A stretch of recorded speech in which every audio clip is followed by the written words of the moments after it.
SQL structured query language एक ऐसी चीज जिसके बिना आप अपना फ्यूचर डेटा एनालिटिक्स डोमेन में तो बिल्कुल भी नहीं सोच सकते। एंड अगर मैं बात करूं डेटा एनालिटिक्स की, मतलब हर एक इंपॉर्टेंट जॉब प्रोफाइल जैसे कि data engineer, data scientist, data analyst, BI analyst या और भी कोई प्रोफाइल, अगर आपको SQL नहीं आती है, आप SQL में प्रो नहीं हो, तो फिर आपके लिए इंटरव्यूज क्रैक करना मुश्किल ही नहीं, नामुमकिन जैसा ही लगेगा हमेशा। एंड अपने 6 साल के डेटा इंजीनियरिंग के करियर में मैंने जितनी भी बड़ी कंपनीज में काम कर रखा है, हर एक जगह मुझसे इंटरव्यूज में SQL पूछा गया था। एंड अपने एक्सपीरियंस से ही मैं आप लोगों को बता रहा हूँ कि आपके इंटरव्यूज में एटलीस्ट 35 से 40% का वेटेज होगा SQL का। एंड ये वेटेज और भी ज़्यादा बढ़ जाएगा अगर आप अप्लाई करोगे डेटा एनालिस्ट या बिजनेस एनालिस्ट जॉब प्रोफाइल्स के लिए। तो इसीलिए SQL का आना तो बहुत ही ज़्यादा इंपॉर्टेंट है हमारे लिए। बट एक जो सबसे ज़्यादा मेजर प्रॉब्लम आती है हर एक एस्पायरिंग डेटा प्रोफेशनल्स के सामने, एंड मेरे सामने भी आई थी, मैं कोई आज SQL में प्रो नहीं हुआ हूँ, मैंने डिफरेंट कंपनीज में काम करा एंड स्टेप बाय स्टेप दूसरे लोगों से प्रोजेक्ट्स पे काम करके सीखा। बट अगर आप एक बिगिनर हो, अब आप ये सोचोगे कि यार हम कैसे पढ़ें कि हम भी इतने ज़्यादा प्रो एंड कॉन्फिडेंट फील करें SQL में एंड हम भी अच्छी अच्छी कंपनीज को क्रैक कर पाएँ, क्योंकि इंटरव्यूज में पूछा जाना ये। एंड एक मिथ हमारे मन में ये रहती है कि यार SQL का अगर हमने बेसिक भी टच कर लिया ना, उसके बेसिस पे ही हमारा इंटरव्यूज निकल जाना है। तो ये बहुत ही रॉन्ग फैक्ट है। जब हम बात करते हैं SQL की, तो भाई इसके लिए आपको प्रॉपर बेसिक से एडवांस जो एनालिटिकल कंपोनेंट यूज होते हैं SQL के, वहाँ तक चीज़ों को आना चाहिए। तो आप लोगों को SQL स्टार्ट करने में अब कोई प्रॉब्लम ना हो, इसीलिए मैंने एक बहुत ही सीक्वेंशियल एंड बहुत ही क्रिस्प रोड मैप बनाया है, जिसको कि अगर आप कंसिस्टेंटली फॉलो करोगे तो हार्डली 30 से 45 दिन के अंदर ही आप इतना ज़्यादा कॉन्फिडेंट फील करोगे SQL में कि आप कोई भी इंटरव्यू बहुत आराम से निकाल लोगे। बस ये road map sequentially and consistently follow करना। एंड इस रोड मैप की एक ही सबसे ज़्यादा खास बात है, वो ये है कि मैंने अपना पर्सनल एक्सपीरियंस इसमें डाला है। मैंने कोई ये इंटरनेट से सर्च करके टॉपिक से एक ऐसा कोई रोड मैप नहीं बनाया है। जो मुझसे चीज़ें पूछी गई, जो मैंने एक्चुअल अपनी इंजीनियरिंग लाइफ में यूज़ करी, वो ही मैंने इंक्लूड करा है, कोई भी गार्बेज स्टफ नहीं है। एंड इस वीडियो के बाद में अगर आप लोगों को इस चीज़ में भी इंटरेस्ट है कि यार क्या रिसोर्सेज हैं, कैसे हम इवन फ्री में SQL को प्रैक्टिस कर सकते हैं, पढ़ सकते हैं, क्या प्लेटफॉर्म यूज कर सकते हैं, तो वो चीज़ मेरे को आप कमेंट में बताना, मैं उसका भी वीडियो फटाफट लेकर आऊँगा। बट अभी बिना टाइम वेस्ट करते चलते हैं एंड देखते हैं पूरा रोड मैप।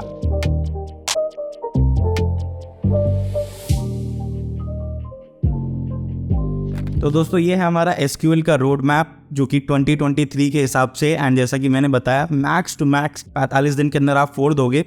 तो जो पहली चीज़ है, ऑब्वियसली बहुत बेबी स्टेप हमको लेना है, वो है कि इंट्रोडक्शन टू SQL, इसके बारे में समझना है। बहुत सारे लोग होंगे जो बिगिनर हो, जिनको ABCD भी नहीं पता है, तो आप कुछ ना करो, आप सिंपल सा गूगल पे ही सर्च करो एंड समझो कि SQL है क्या, वो यूज़ क्यों करते हैं, एंड प्लस उसके जो मेन कंपोनेंट है जिसमें कि SQL के बहुत सारे कमांड्स होते हैं, वो डिफरेंट कैटेगरीज में बटे हुए हैं। तो वो categories like DDL, DML, DCL, DQL, and जैसे प्रोग्रामिंग लैंग्वेजेस में डेटा टाइप्स होते हैं, अगर हम C++, जावा की बात करें, उसी तरीके से SQL में भी हैं। तो इनकी बेसिक अंडरस्टैंडिंग सबसे पहले हमको बिल्ड करनी है। उसके बाद में आते हैं सबसे इंपॉर्टेंट पार्ट में, जो कि मेन आप कह सकते हैं फीचर है किसी भी ट्रांजैक्शनल डेटाबेस का, वो है कंसिस्टेंसी या फिर एसिड प्रॉपर्टीज को मेंटेन करना।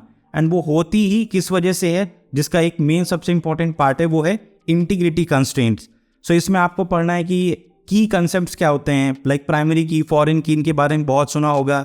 इसी तरीके से सुपर की, कैंडिडेट की के भी कॉन्सेप्ट्स आते हैं, वो पढ़ना है। नॉट नल चीज़ें क्या होती हैं, डिफ़ॉल्ट क्या होता है, चेक्स कैसे अप्लाई करने हैं, यूनिक कंस्ट्रेंट क्या होता है। तो इन कंस्ट्रेंट्स की स्टडी करनी है एंड उनको प्रैक्टिकली समझना है। उसके बाद में आते हैं, समझेंगे थोड़ा कि बेसिक फंक्शंस को हम कैसे यूज़ कर सकते हैं, क्योंकि स्टार्टिंग में तो आप बहुत कॉम्प्लेक्स क्वेरीज लिखने नहीं लग जाओगे, तो आपको मेन चीज़ें पता होनी चाहिए कि छोटे छोटे फंक्शंस को यूज़ कैसे करना है चीज़ों को मैनिपुलेट करने के लिए। तो इसमें कि एग्रीगेशन फंक्शन लाइक सम, मिन, मैक्स, काउंट, डेट के फंक्शंस का यूज़, स्ट्रिंग फंक्शंस, कोलेस फंक्शंस, तो ये काफ़ी इंपॉर्टेंट चीज़ें हैं जो आपको आनी ही आनी चाहिए। एंड यहाँ से मेन स्टार्ट होता है जो एक्चुअल जर्नी है ना SQL की, वो यहीं से स्टार्ट होती है कि डेटा फिल्टर अगर हमको करना है तो उसके लिए वेयर क्लॉज है, उसको कैसे अप्लाई करते हैं, उसमें कौन कौन से हम ऑपरेटर्स का यूज़ कर सकते हैं, तो लॉजिकल ऑपरेटर्स हो गए, कंपैरिजन ऑपरेशंस हो गए लाइक कि less than, greater than, equals to, ये सारे ऑपरेटर्स। एंड लॉजिकल में एंड और not, between, exist, any, all, is null, is not null, ये सारी चीज़ें आपको देखनी है। उसके बाद में आते हैं जॉइंस पे। ये बहुत ही ज़्यादा आप कोर कह लो, मतलब पूरे डेटा एनालिटिक्स की ना ये कोर चीज़ है, क्योंकि जब आप बहुत ही मीनिंगफुल इंसाइट्स निकालोगे तो एक टेबल से तो आपका काम होने वाला नहीं, या एक डेटा सेट से तो आप कर नहीं सकते, आपको मल्टीपल डेटा सेट्स को साथ में ज्वाइन करना होता है। उसी के लिए इनकी अंडरस्टैंडिंग बहुत ज़्यादा इंपॉर्टेंट है। एंड इवन इंटरव्यूज़ में तो डायरेक्ट ये क्वेश्चंस ही आ जाते हैं कि भाई राइट जॉइन कैसे काम करता है, फुल आउटर जॉइन कैसे काम करता है। तो सारे ही जॉइंस को समझिए, मल्टीपल जॉइंस एक क्वेरी में कैसे लगाते हैं, लाइक 3 से 4 टेबल्स का अगर जॉइन है तो कंडीशनल यूज़ करके कैसे हम उसको अप्लाई करते हैं। उसके बाद में हम आ जाते हैं कि इफ़ एल्स वाले स्टेटमेंट्स को कैसे परफॉर्म करना है एसक्यूएल में, क्योंकि प्रोग्रामिंग लैंग्वेज में तो लिखना बहुत आसान है, इफ़ लिखा, कंडीशन लिखी, स्टेटमेंट लिखे, एल्स लिखा, स्टेटमेंट लिखे, एंड हो गया।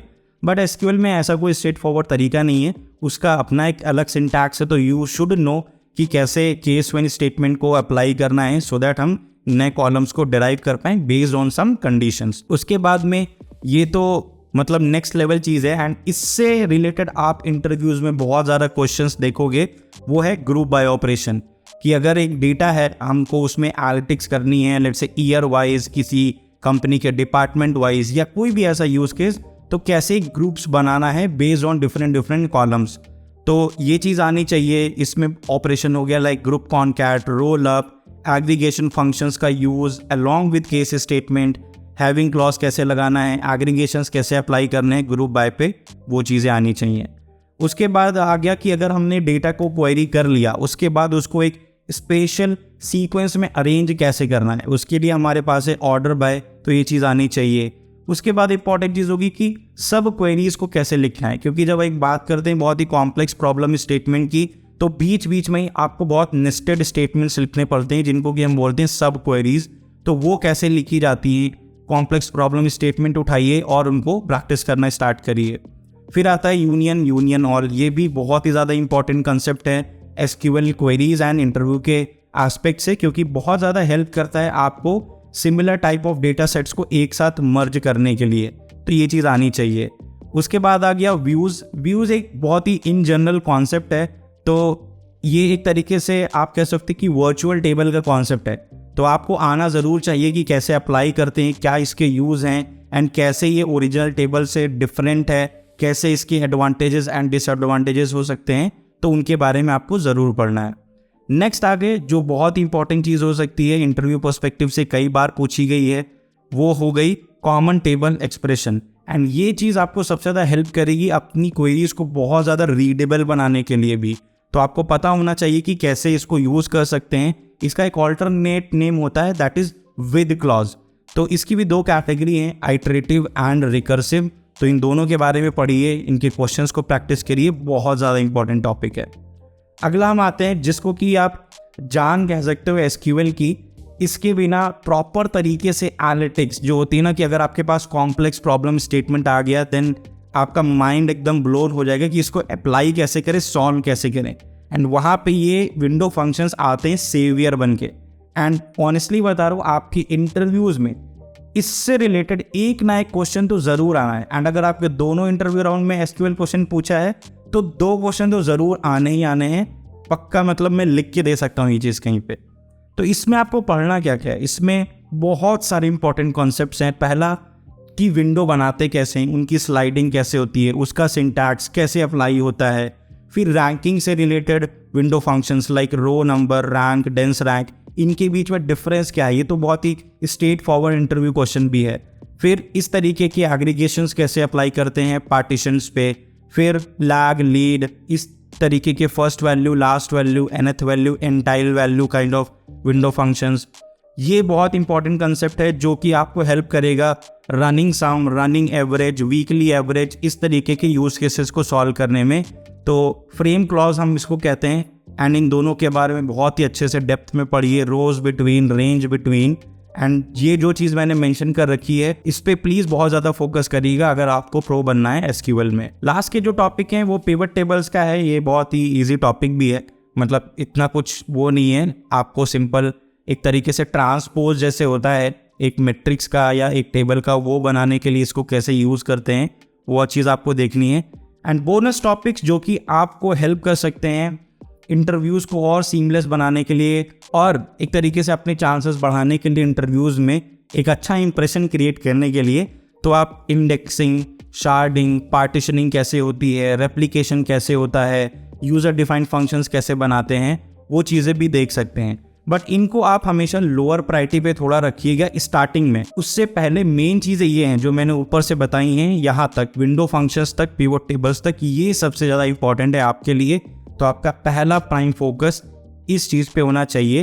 एंड अगेन मैं कॉल आउट कर रहा हूँ इस चीज़ को, इसको सीक्वेंस में ही करें, स्टेप बाय स्टेप करें, तभी आप बीच में कहीं लॉस्ट फील नहीं करेंगे, एल्स एसक्यूएल आपको हमेशा डिफिकल्ट लगेगी। तो बस यार यही था आज के वीडियो में। आई होप आपको ये road map step by step पूरा समझ में आ गया होगा, दिमाग में भी उतर गया होगा।